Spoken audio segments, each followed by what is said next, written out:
एक बार भगवान शिव और माता पार्वती के पास एक दिव्य और अत्यंत स्वादिष्ट फल, कुछ कथाओं में एक चमत्कारी मोदक या ज्ञान का फल, था। दोनों भाई, कार्तिकेय और गणेश, उस फल को पाना चाहते थे। इस बात का फैसला करने के लिए कि फल किसे मिलेगा, भगवान शिव और माता पार्वती ने दोनों भाइयों के सामने एक प्रतियोगिता रखी। उन्होंने कहा, तुम दोनों में से जो भी सबसे पहले पूरे ब्रह्मांड, संसार के 3 चक्कर लगाकर यहाँ वापस लौटेगा, ये फल उसी को मिलेगा। शर्त सुनते ही कार्तिकेय जी तुरंत अपने तेज तर्रार वाहन मयूर, मोर पर सवार हुए और बिना समय गंवाए ब्रह्मांड की परिक्रमा के लिए निकल गए। उन्हें अपनी गति पर पूरा भरोसा था और वे तेजी से दिशाओं को नापने लगे। दूसरी ओर गणेश जी का वाहन एक छोटा सा मूषक, चूहा, था। भारी शरीर और धीमे वाहन के कारण गणेश जी जानते थे कि वे गति के मामले में कार्तिकेय से नहीं जीत सकते। लेकिन गणेश जी बुद्धि और ज्ञान के देवता हैं। उन्होंने ठंडे दिमाग से सोचा और एक अद्भुत उपाय निकाला।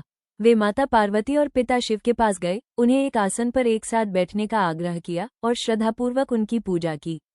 इसके बाद गणेश जी ने अपने माता पिता के चारों ओर 7 बार चक्कर परिक्रमा लगाए और हाथ जोड़कर खड़े हो गए।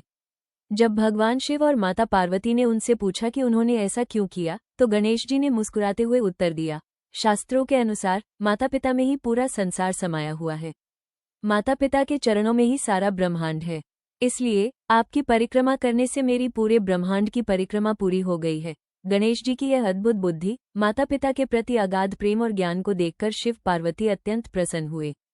उन्होंने माना कि गणेश जी ने प्रतियोगिता पूरी कर ली है और वो दिव्य फल गणेश जी को सौंप दिया।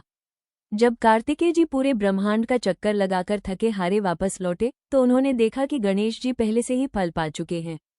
पूरी बात जानने के बाद कार्तिकेय जी को भी अपने छोटे भाई की बुद्धिमानी पर गर्व हुआ। ये कथा हमें सिखाती है, हमारे जीवन में हमारे माता पिता का स्थान सबसे ऊंचा है, वे ही हमारा असली ब्रह्मांड है।